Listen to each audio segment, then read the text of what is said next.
Even our drag motors and our dragster has a vacuum pump on it. As soon as we pumped out the vacuum up to maybe 5-6 pounds of vacuum, the car goes faster. Okay, welcome to another episode of Ask Ed on BarryTsGarage. And hey, Ed, good morning. Good day, yeah. We really enjoy hanging out together. And yeah. I enjoyed wandering around. Just before we get started with these questions, I was wandering around before you got here, and Will was showing me an American Motors, an AMC 401 V8. Yes. So people still racing? It was setting up for racing. Yeah, that was in competition a little bit. We had some when we were racing modifieds. We had one of the guys here in town that had a 401. And hopped it up and everything else, and he was competitive. But it was a small block. It was the same size as almost the same, a little heavier than the 350 Chevy. Okay. But he was competitive with that, and it put out a lot of horsepower. Wow. So they are around once in a while. We have one of our customers over here at 5 Star. He has a lot of AMCs, and we sell him a lot of different motors. I don't know exactly which ones we sell him, but he puts a stroker kit in and changes the crankshaft back and forth and makes them a stroker and sells them for Jeeps. Really? He's in the AMC business. Okay. And I think that some time ago, maybe the same one, has bought a racing AMC from back east. Maybe a Gremlin or something, red, white, and blue. Oh, and really? He bought the whole car, the motor, and everything. And he's so excited to show me about that. And it was one of the main AMCs that they used to race back east. Really? Okay. And he's in the AMC business here with the Jeep motors and strokers and all that kind of younger guy. So he's excited. I think that may be his motor. Interesting. It's going to be interesting. That is very fun. Hardy says he's got a 34 Ford Flathead, and he was looking at the crankcase vent. He gets oil drips out of the back of the engine from his vent on that Flathead.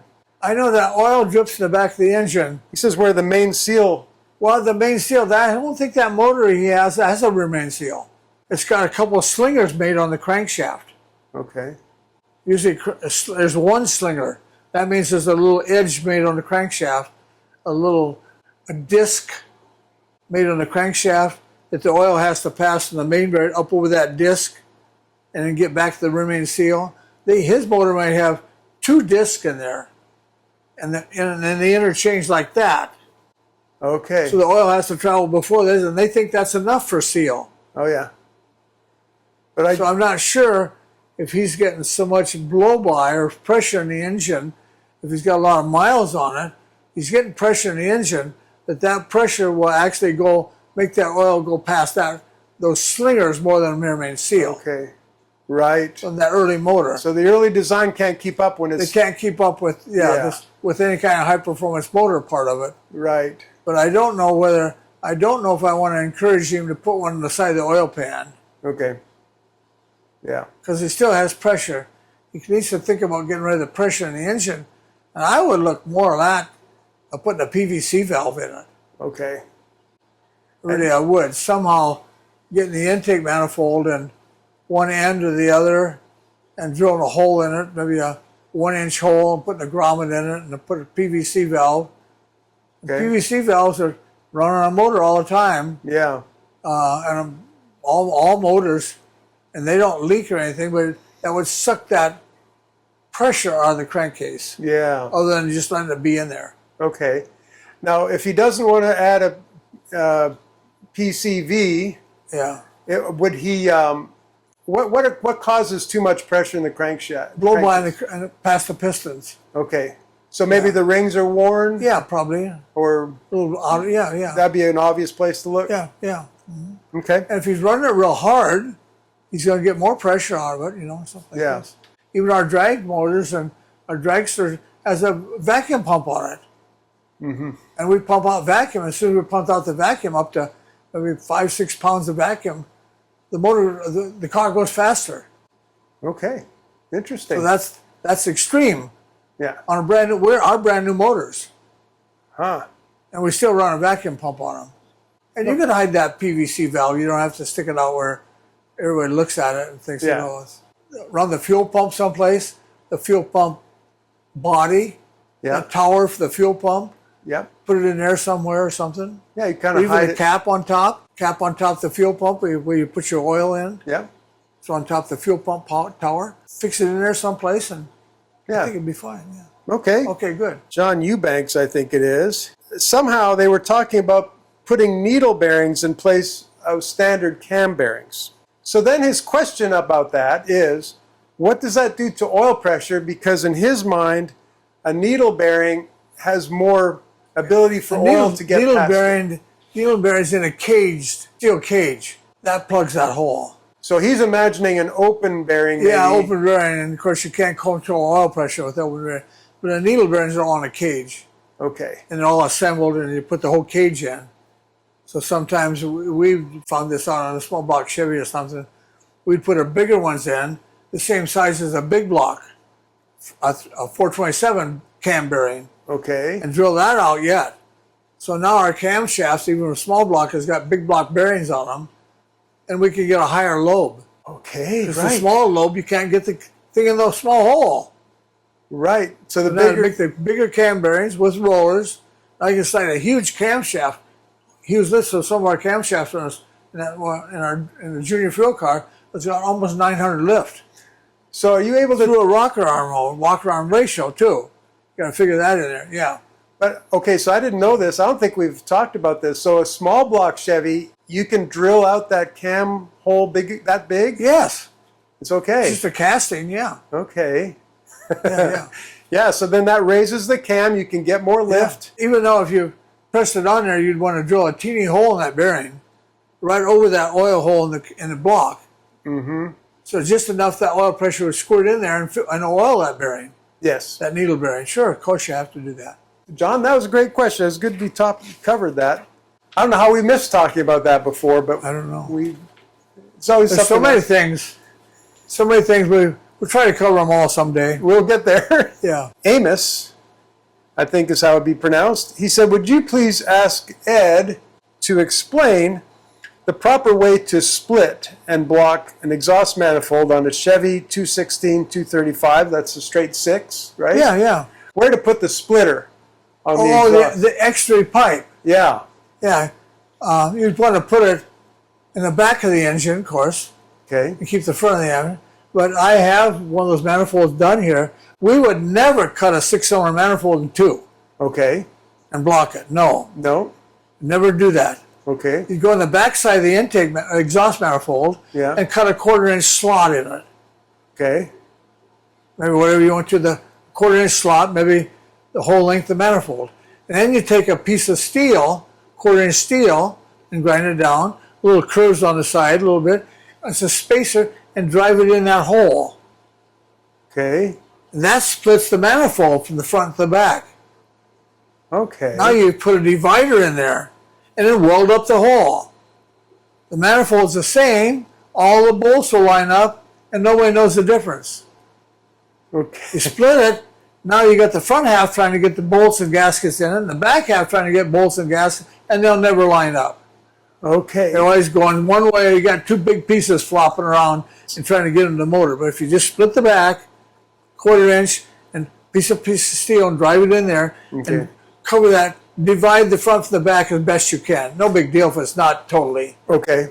And go in the back of the manifold, and it usually has to come out towards the master cylinder a little bit with a curve thing, not straight down because it's on the starter. Okay. Well, you're Yeah. picturing the entire engine, aren't you? Yeah, the starter right there. You want to run that manifold, that pipe down on the starter, but you turn it out a little bit of a curve and down, and you could cut a hole in that manifold, whatever size you have, maybe 1.5 inches square Okay. or round. Drill a hole with the hole saw, the back of the manifold, right in the middle, Okay. and then weld your pipe on the back with a flange, and add your second pipe, and you're done.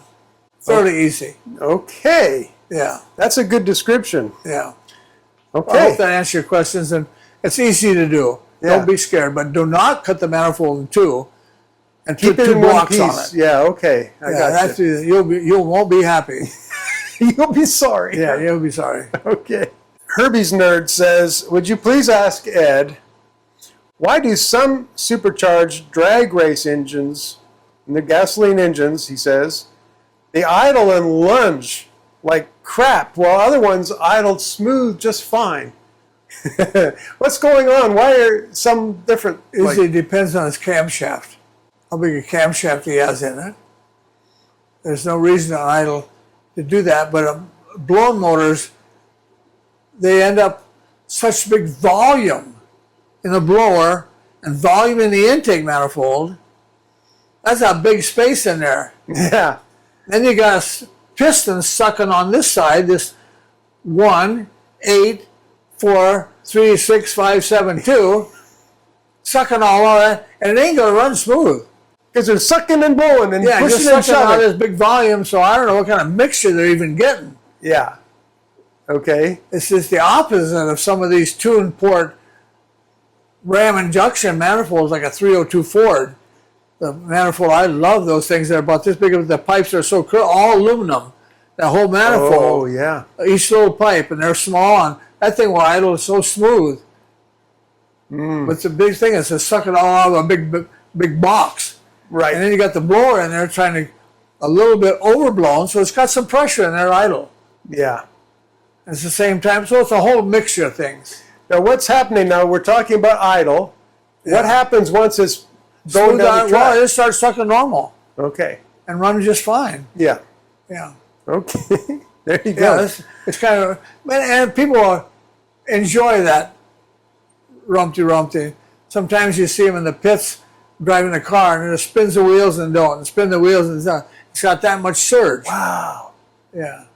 My motor over here that I ran in the video, that blown Chrysler, Yeah. and I don't have it idling that low. It'd do it if I idled the low down, but I don't necessarily do that. Right. Okay. Yeah, I so- guess there's probably some unburned fuel in there. Oh, sure, absolutely. Yeah. Paul's asking, why are guys running exhaust systems? Some use long tube headers, and some full-on race cars just have individual pipes. Can you explain the difference of RPMs RPM? and torque. Okay, so explain what's happening there. RPMs is a short pipe, real Okay. short pipe. Even the dragsters might run single short pipes, and then sometimes on the engine too, the single short pipe, and we found out maybe on our particular car, junior fuel car, and then we have a curve on the end just to curve it up, just to get away from the motors, for a dozen reasons. We like the longer pipe, about this long, to get that exhaust away from the rear tires. Okay. We don't want to have something, motor problems, and then spit all the oil and everything else on the rear tires when you're trying to stop at 150 miles an hour, Right. or how fast you're going. So you have to be careful with that. That's the longer pipes, not necessarily the short ones. Long tube headers will put out more torque at 5,000 RPMs, Okay. not 8,500, Okay. but 5,000, 6,000 RPMs. A long tube header will put out a lot of torque. And I guess it's fair to say, just like your cam is trying to adjust for engine speed things, Yes, absolutely. and Yeah. your exhaust system is also different for different speeds. Yeah, and tunnel ram, and how much your carburetors are off the intake, and high rise intakes, Yeah. and how long the runners are is all part of that. Yeah, right. Yeah. Yeah, you just can't put a long tube header on something and expect it to spin the wheels, Right. or you put a short tube header on and expect it to spin the wheels. It won't work. Yeah. Interesting. There's always a reason to that. Yeah. And these top fuel cars, we talk about that all the time. And if you watch the races and the things, if he loses one pipe, he's got them curved up, straight up, and that pushes the car down. A lot of downforce on the headers, the exhaust coming out of the header. As soon as he loses one pipe, white smoke comes out of that, and the car will go sideways. Wow. And that's One literally pipe. the force of the gas moving. That's right, coming out of the exhaust headers. That That's why much they're force. curved up, and big, huge pipes. So, well, they're going 320 miles an hour. So if they're pointed down, they'd be lifting the car up. Yes, they would, absolutely. Oh, yeah, that would not be good. Okay. And they'd put all the exhaust on the track when you're trying to get some traction. No, that would not be good. That would be a bad Yeah, idea. that'd be. Guy better read up before he does that. Okay, good. But that's what it is. And even in the videos and watching TV on the car, as soon as that one header starts to smoke, white smoke, the cylinder's dead. Yeah. And that car will start sideways. No kidding. Yeah. Yeah. Well, and apparently this William on the same subject, he says, I remember some dirt track headers, 180-degree dirt track, had one tube went to the opposite side. Sure. Yeah. I have some over here now. Do you? Yeah. So what was the purpose of crossing? Well, they run under one pipe usually. Oh, okay. In a dirt track car, NASCAR runs it out 2 pipes. And they cross their headers over and only 2 pipes come out the side. Okay. And they're crossed over between one engine and the other one, fire in order. Okay, it's all They got it all in order. okay. Yeah, so they don't care about what side of the engine, they care about the order of the fire. Fire in order, Yeah. yeah. What do you think about the tri-Y headers in the early Windsor engines? We've had some of those tri-wire headers. Okay. That just hooks 2 pipes together. And we have some tri-Ys that we try to run. And we had some 180s. So we had all the 1 pipes into 1 pipe underneath the transmission. Okay. One bigger pipe, about so long. Yeah. It sounded like it was going about 12,000 RPMs. It wasn't. Yeah. But it seemed like that car would pull up wheelies pretty easy. Okay. A lot easier. That's how much draft we got out of all 4 pipes, all 8 pipes into 1 tube. Interesting. Okay. So you like those? 180s. Those are fun for certain purposes? Yeah, for a 55 Chevy station wagon. Yeah, with front end jacked up so you had room underneath the car for the pipe. Okay. It was complicated to make them. And a Yeah. lot of times those tubes are slipped in together. One slipped over the other Oh, one. I It wasn't see. welded at all. I got you. Yeah. Interesting. So they came apart in lots of pieces. Romula has a different subject here for us. He says, I'm a Hudson owner. I have a 51 pacemaker, and the 232 Flathead runs like a champ. Okay. The problem he's having is the main seals. He says, is there any way to replace the main seals without pulling the engine out of the car? Sure. Yeah? How do you do it? Well, I think it has a. What year is that? 51. I think it probably has a rope seal. Okay. And so many times now our rope seals are made out of black material instead of the old white rope type thing. Yeah. And the black seal maybe a nylon or something. I see that more. Neoprene? Yeah, neoprene and all kinds of stuff in there that swells up more than the rope did. Uh-huh. But you can actually get a hold of that rope if you had the pan off and take the main bearing off, get a hold of that rope and with a pair of pliers, needle-nose, and probably pull the whole rope right out of there. Okay, so drop the oil pan. Yeah, take the And from underneath to the back main seal. Yeah, and take the main bearing down, because you'll find half of it in the main bearing and the other half up in the block. Okay, and is the main bearing, you can take that off Yeah, take it off. with the engine in. And first thing I would look at it, and then I'd go to some auto parts store or some mechanic or somebody like us and take that main cap to them and take that seal out of there carefully and see what rubber seal might fit it.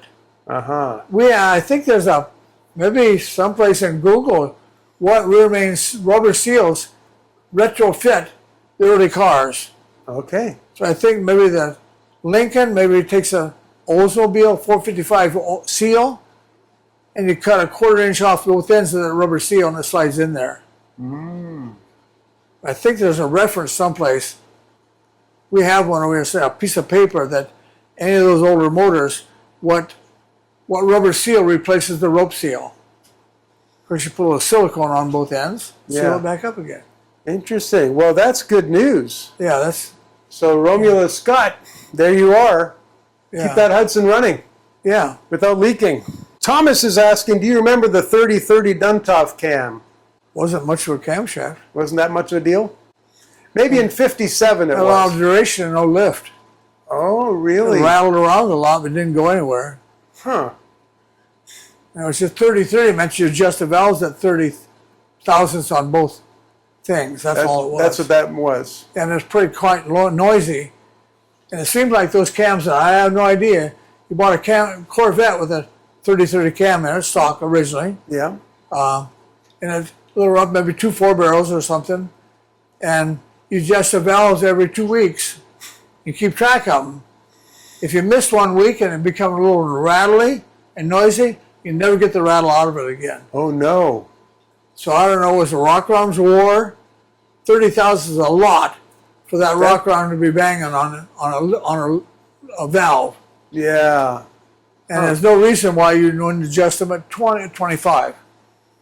Okay. Run the same, just 25, make it a lot quieter. Interesting. Okay. So you would have called it a 25-25. The first camshafts we got, I think we paid $18 from a brand new Chevy. Really? And I think I have a motor over here with one of those at 10 and 18. Okay. That was the first Corvette, 2 4-barrels. You adjust the valves at 10 and 18. And that motor was set there and idle at about 400 RPMs. No kidding. It sat there so pretty and hit every cylinder so slow. Nice. Wow. And still run, that cam would go 6,500 with a good set of valve springs. No kidding. The 30-30 cam, again, it was a lot of duration. That means they kept the valve open. Duration is when they open the door and let the gas in, Right? then slam it shut and build compression. And that was a lot of duration. Kept the door open a lot for no more lift than there was. Yeah. Okay. So the door was only partly open. Well, it was open. Yeah, right, it's partly open. So you'd like to have more, maybe another 50 thousandths lift and less duration. That's what we have now on our summer camp. Yeah, so I'm going to use my version again. You're opening the door later, but you're opening the door wider. Yes. And Yeah. very good. Okay. So we didn't, it was okay for a while. And Yeah. It didn't prove anything. Okay. Well, we're going to have to bring that John Force crankshaft out again one of these days. I got another question about it. He said, how does oil get to any of the bearings when that thing is so turned into Swiss cheese? The crank's got nothing to do with oil flow. Okay. Oil flows in the main bearings. Right? How big a hole in the main bearings that shoots it into the rod, into that, in the bearings. Okay. Got nothing to do with the center of the Okay. counterweights and all that stuff's got nothing to do with oil flow. Okay, good. All right, James Weaver says, and I think he's following up on what you've talked about.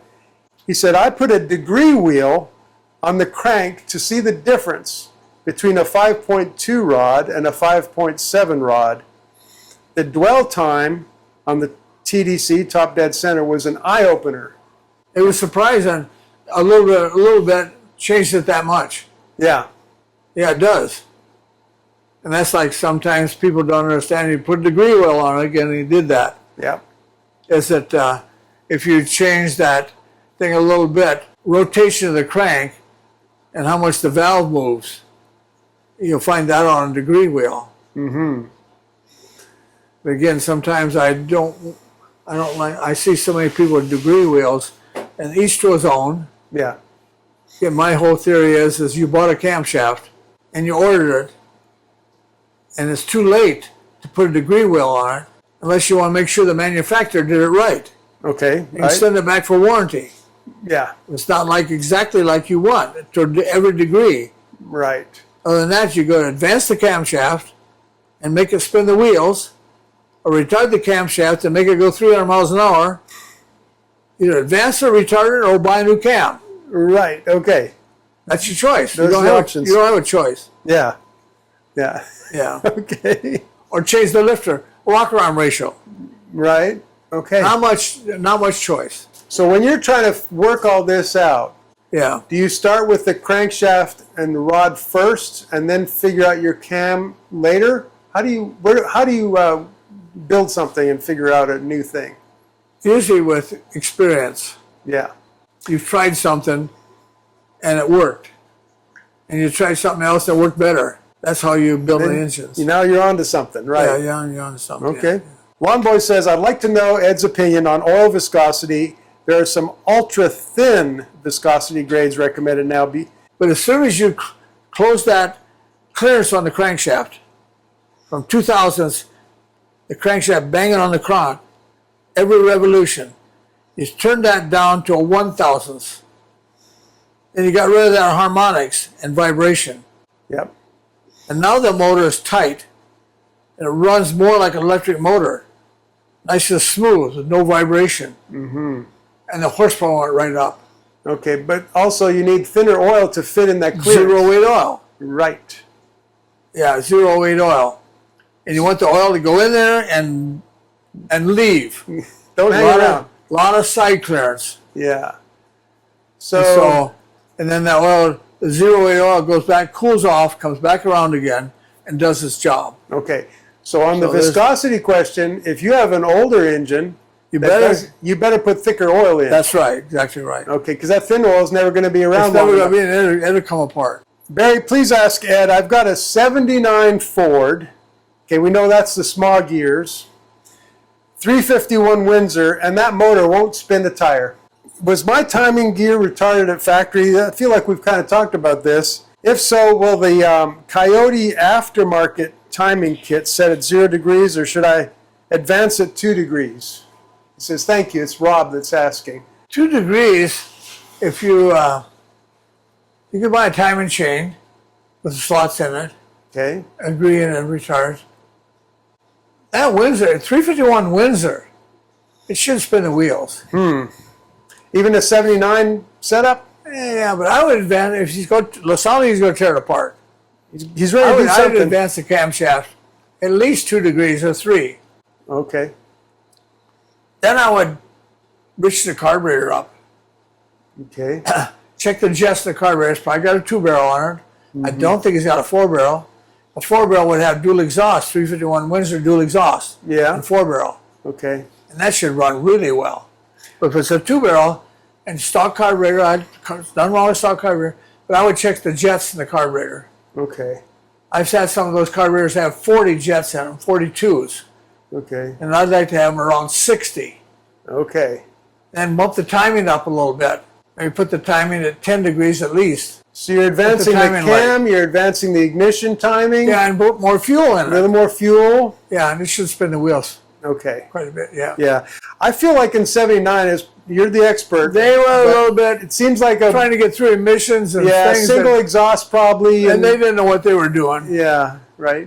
Yeah. Okay, so Rob, I hope you get a chance to do those things. Let us know. And all you guys, when you ask questions of Ed, if you try some of his advice, let us know how it goes. Yeah, we'd be interested in knowing what happened. Yeah, what happens. Yeah, That's yeah. good.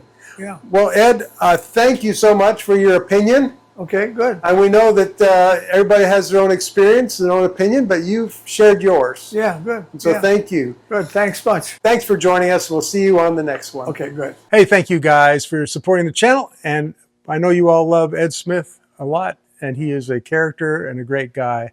So now we have some hats, shirts, jackets, hoodies available. edsmithspeed.shop.